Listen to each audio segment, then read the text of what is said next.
way too many toys, a healthy imagination, and a best friend who lives in the house with you. And we can just play all day. That's what we did. In the unfinished basement of our little Hopeson home, that we would play down there for hours and hours with Legos and Transformers and, of course, Star Wars. We love Star Wars. We would create entire worlds out of our shared imagination. It was great. It was probably the best way to grow up. And I was trying to figure out when that period kind of started to subside, but I'm not really good with dates and places and names and stuff, and so I tried to use a trick we call Danaher math, and I figured out Grandpa was in the war in a Jeep in France, but I don't see how this is really going to get me. I apologize. People were like, huh? That was a bit of an inside joke. Danaher math. It's a bit of an inside joke. Now, I realize that I and Jeff have a lot of inside jokes together. In fact, a lot of people in this room do.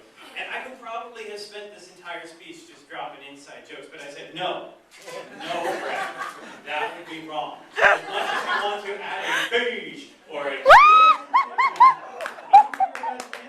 is not the right thing to do. And even though at one table we'll find it real funny to do a beat bop. Most people won't get that. And so it would be inappropriate for us. I'm not going to do any of that. Where was it? Chicken. I don't know names and dates and places, but you know who does? Jeff. Jeff is like a living database of his own historical record.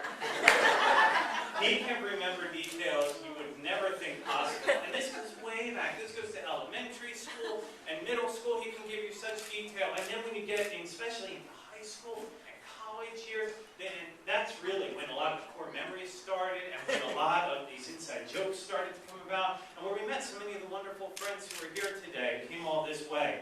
Oh, and you know what? Sidebar there. Thank you to all the wonderful friends and family. You traveled a long way to be here, and we really appreciate that as well.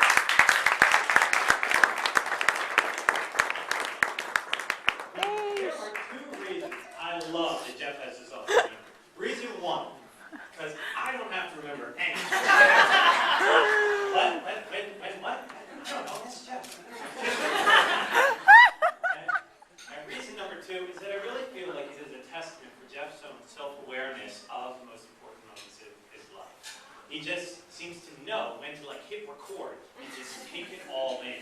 And I think that if you want to really challenge that, ask him about the first time you met Katie. And you will hear, if a picture can tell 1,000 words, Jeff will paint the most robust picture because he can go well beyond that, knowing where it was and where they went and what they ate and what she was wearing and what they talked about. He's got the entire thing down recorded, and it's just fantastic. And that continues on through his relationship with Katie, just memory after memory. And now here we are, just a mere 2 decades later.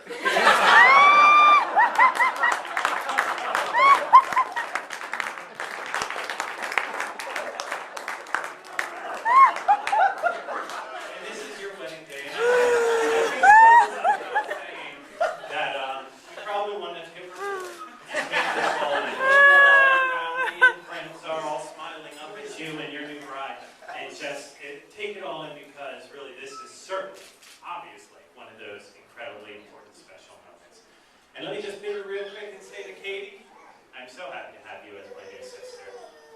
And I want to say that now it is your turn. And technically it has been your turn for many years, but the speech works a lot better if I say, Katie, now it is your turn. It's your turn to create a world out of a shared imagination between you and Jeff. And unlike with me, this is not a world for toys in a basement. This is the roadmap for the life of you two. Where you want to go, who you want to be, what you want to do with the rest of your lives. And it's wide open to you. And I just know that you guys are going to succeed in whatever you attempt because you're going to be doing it together. And if I have one bit of marital advice for you too, it's just make sure you enjoy the journey along the way because that can be as much fun as wherever you arrive. So if you would all please raise a glass and join me in wishing Katie and Jeff a tremendous journey full of happiness, joy, and love. Cheers. Cheers. Woo!